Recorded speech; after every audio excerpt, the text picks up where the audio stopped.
Dust off your back, don't look back. Give all the dollars, you know a fake heart attack. 'Cause you were made for this. You can feel it inside your bones. You were made for this, and it's time you let the world know who you are, what you know. It's happening right now, so run, run, it's a new day. Suzuki-san, welcome to Startup Asia. So if you're a startup, you're running a startup, or if you're a developer, I think this is a talk that you really should listen to, because I think he has a lot of things to share. So maybe let's start by introducing he and maybe just the company and the product, what you guys do. Okay. Hi, hello everyone. My name is Suzuki from Japan, and I founded a company called Key Corporation, KII, and I'm running this company. And this company has a product called Key Cloud, which is a kind of an Embrace. Are you aware of word Embrace, which is a mobile backend as a service? So the backend service serving to mobile app application like Android app application developer, iOS, Unity or JavaScript. So those application developer who requires a backend, we provide a backend without any programming on the server side. So only thing you have to do is if you are, for example, Android developer, Android app developer, then only thing you have to do is integrate Key SDK into your app. Then you can utilize all the user management, data management, key value store, query, all kinds of functions, just using SDK or integrating SDK. In other words, if you're a developer, basically you're saving costs, right? Because you may not need to hire a backend developer, or you still need a backend, but maybe then say the backend developer will focus more on the front end. Is that how it works? Yes, I strongly believe that all the end user experience or mobile app experience is determined by app side, application side, not the backend. So why don't you be worried about the scalability of server or reliability or availability of server, which we take care of everything.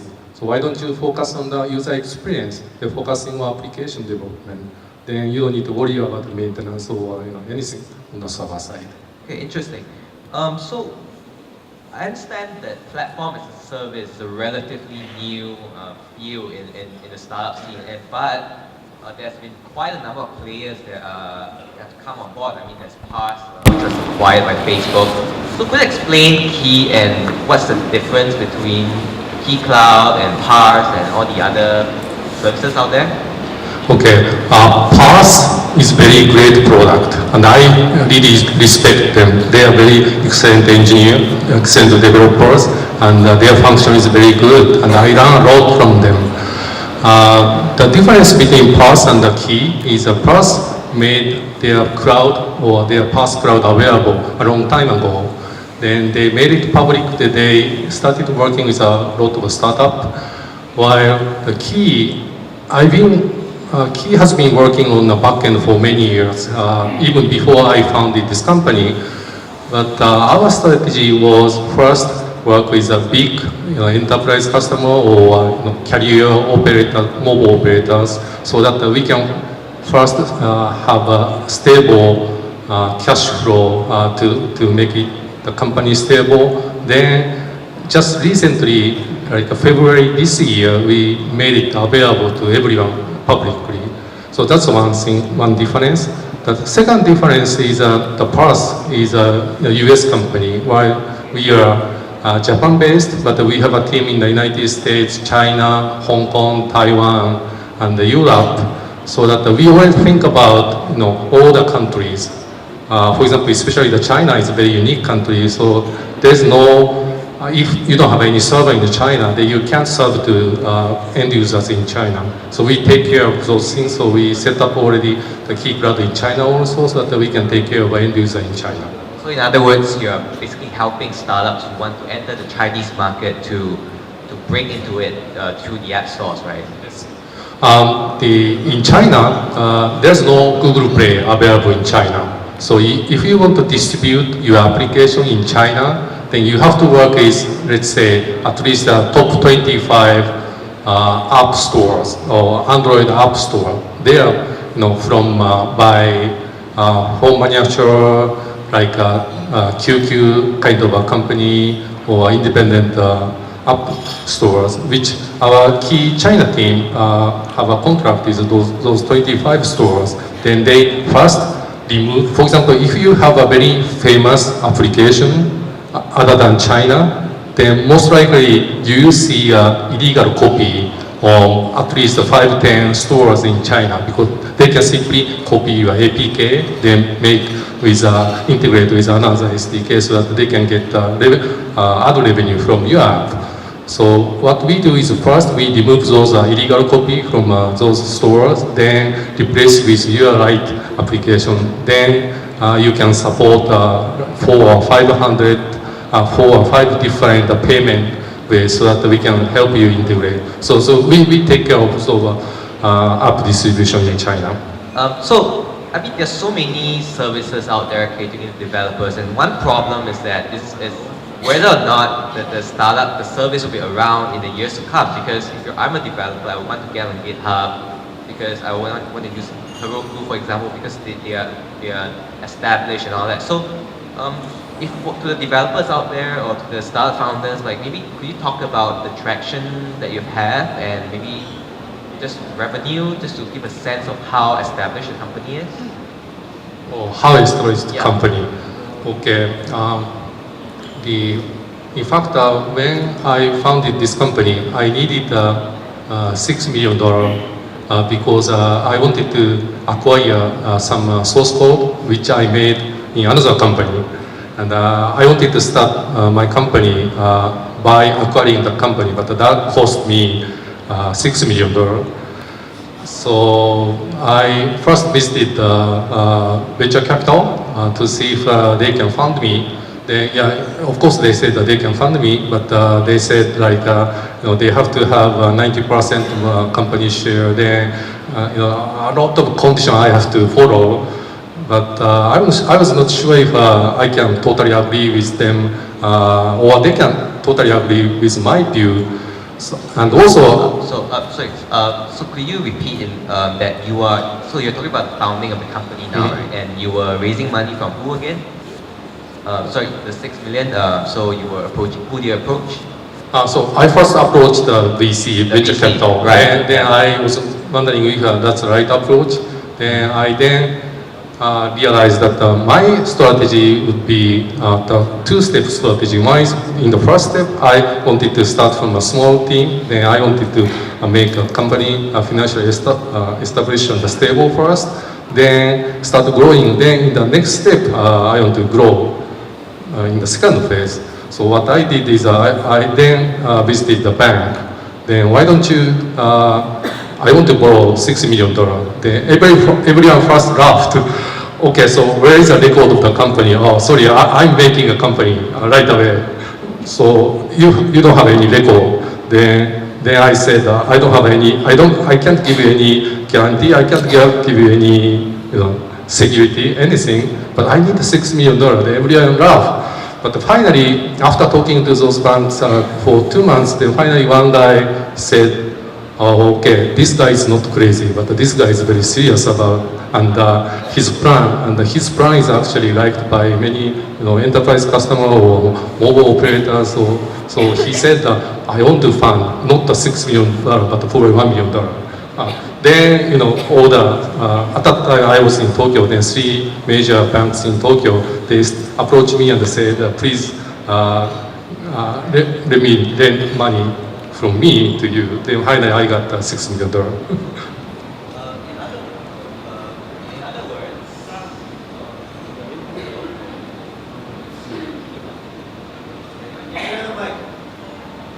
Hello. Yeah. In other words, you were basically getting money, trying to get money from venture capitalists, but and then you switched to banks but they were reluctant. So the way you convinced them was basically to get traction. Is that what you're saying? Because as I said, I had a two-step strategy. And the first step is to work with a big customer so that we can make it platform product stable and also the financially stable.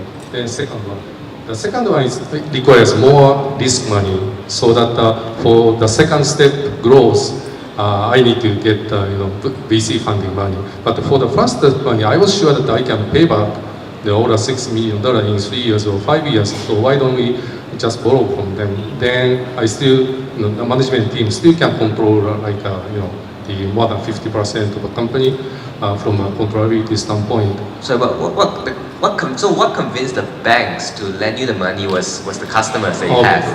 Simply I brought bank's people to my customer. Then my customer said, I trust Suzuki. Then they said, oh, okay. Yeah, so it's a great alternative to consider if you don't want to raise angel money, right? So then the question would be, why didn't you go to, say, an angel investor to maybe shell out like $200,000 for the first round of funding? But $200,000 was not good enough to start because I needed $6 million. Right, okay, got it. Okay. So right now, could you talk about how many customers does Key have at this point, paying customers? I was afraid that this title serving to millions of developers. So actually, we don't have millions of developers. We have 1,000 of developers, but we don't reach to millions of developers because we first focus on the big customer first. So in terms of end user, our cloud or our Key cloud are serving to is already more than 100 million end users. But still the developers, for example, NTT Docomo is just one developer. So if we count those, we still have 1,000. About 1,000. It's kind of started. 1,000 developers and companies. Companies. Yes. And all of them are paying to use the service? Not everyone. Okay, cool. Okay, so one interesting thing about Key is that they are also an investor in startups. Of course, not all the startups, but could you talk about that a little bit and how it works? Okay. Yeah. Our main business is not an investor, but simply wanted to provide Emboss cloud and want to help app developers. But sometimes app developer has difficulty in continuing their business because they are burning the cash and they are short of cash. But if we think that app is really good and also good synergy with our Key cloud, then I want to put money to the developer so that they can start growing. Then once they prove that their application has enough user traction, then we can introduce those apps to the VCs so that we can do a second round. Then probably our portion will be diluting, but that's fine because they have already kind of started flying. And that's very interesting because they're not just platform backend as a service, but they're also they provide investment connections to later round investors, right? Yeah, one thing, one advantage we have is we don't know what application developer is doing because we should not know. However, we know the traffic, and since we count the number of users, we count number of data access traffic, because we eventually need to charge them. So that we know that this application has enough traffic with this kind of end user, and that this number of end users is growing this way, so that we notice that this app may be very great, and then we have a chance to talk to their end user. Is it more? Are you looking at more consumer apps or enterprise apps? Consumer apps. Okay. So what happens? So let's say an app gets tons and tons, millions of visitors, right? And you see the spike in traffic. So what's next? So would you set up a meeting with developers or startups, and how will you take the process further? Yeah, usually they contact us, and even before they see a spike, once they notice that something going up, then they contact us and say, for example, there are many cases. One is we have enough money, and so please set up dedicated cloud for me. Then the reliability or availability has to be 100%. Then we set up a dedicated cloud, then we serve them. Or another case is that I don't have money. So please set up a kind of revenue share model so that they don't need to pay any money to us until they grow, they start growing, then venture capital start investing in them. Then we do revenue sharing too. So for you guys, what's the rough amount that you invest in per startup? So far, usually our investment is like something like $200,000, $300,000, not the big money, but the small money. 200 to 300,000 US dollars. US dollar. Okay. So as a founder yourself, and that's very interesting because there are a lot of enterprise tools and developer tools that are developed by big companies, but Key is a startup.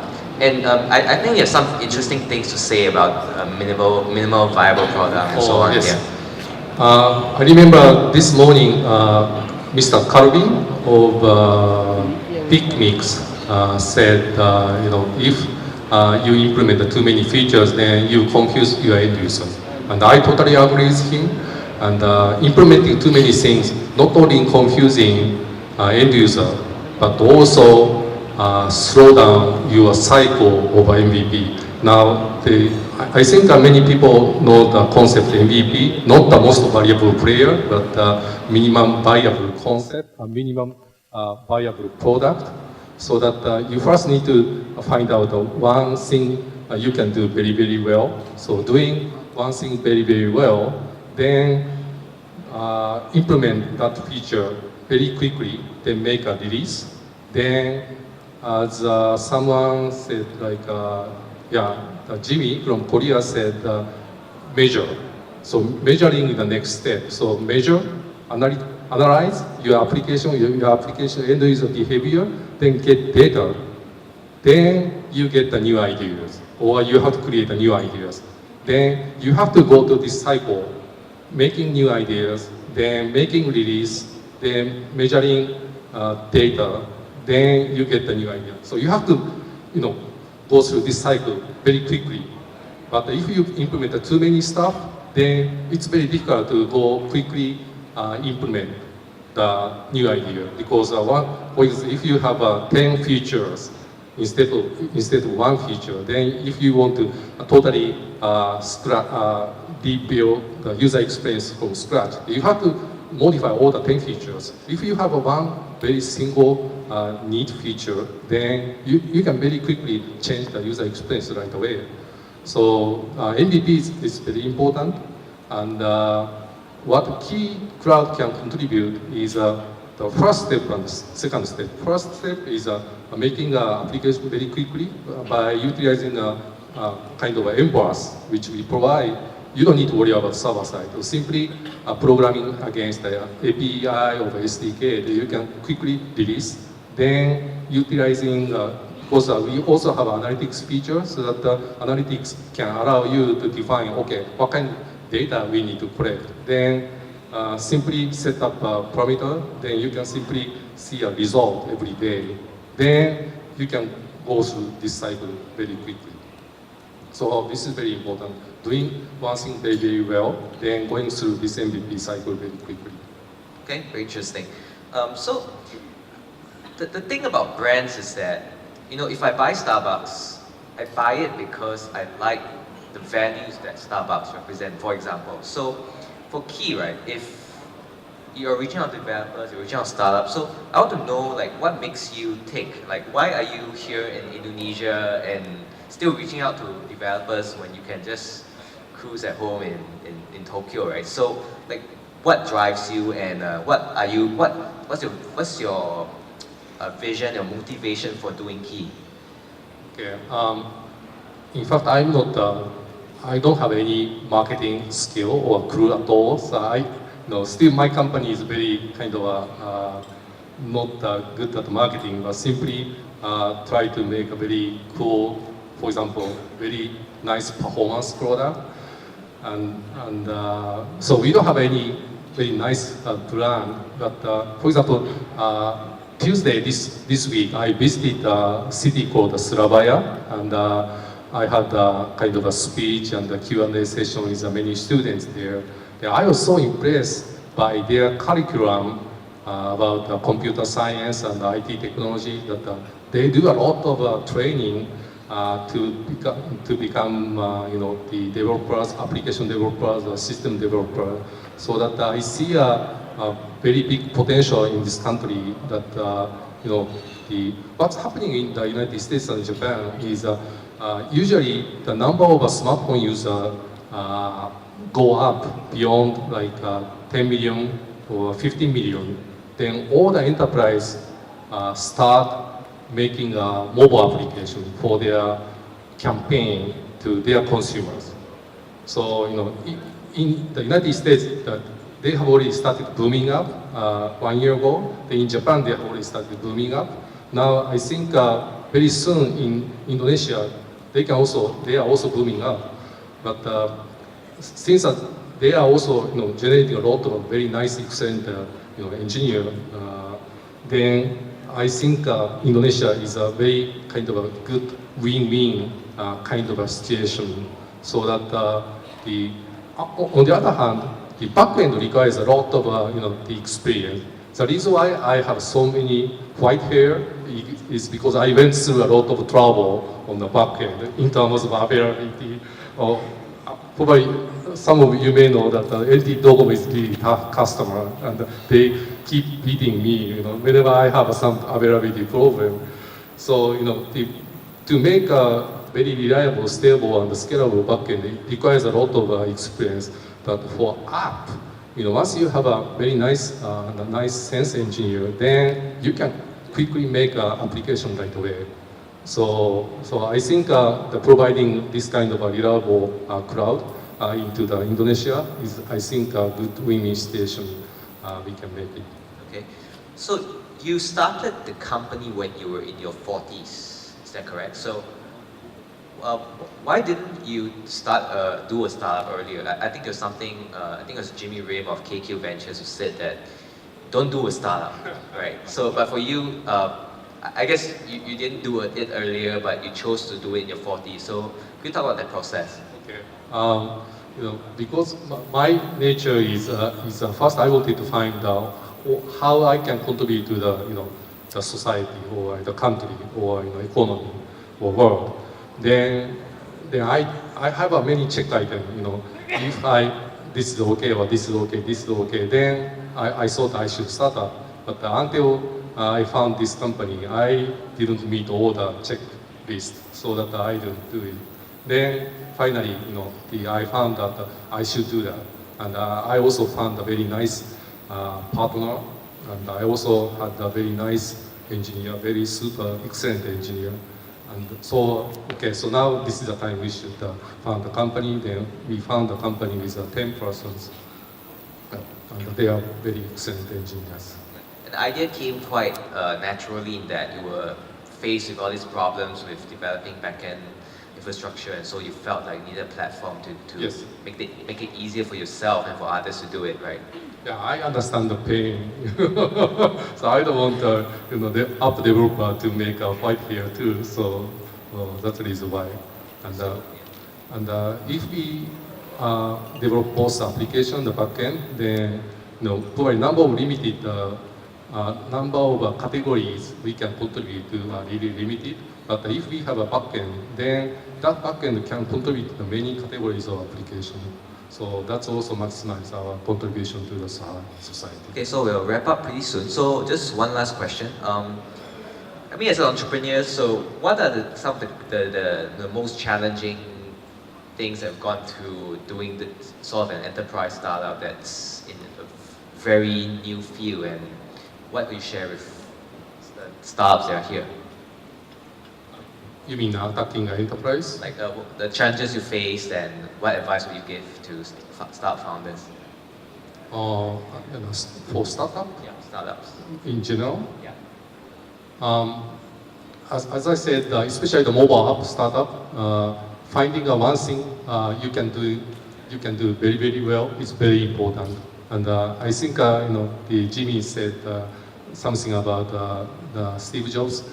He also said that the focus is not just focusing on everybody bring the idea and we should focus on this one, this one, this one, this one. But he said the focus is to ignore all the ideas you created or all the idea your partner created and just getting one idea, then implement one idea. And I've been watching a lot of app developers and the success. For example, one app developer has already went public, although we incubated them, but they went public, and we are still not able to go public. But so success and the difference, one difference between success and failure is if you focus on really focusing on just one thing, you can do very very well. Then you have a much more probability that you can succeed. Awesome. So if you're a developer or a startup founder, please look for Suzuki, and I'm sure he'd love to chat with you about how he can help to start grow. All right. Thank you for your time. Thank you. Thank you very much.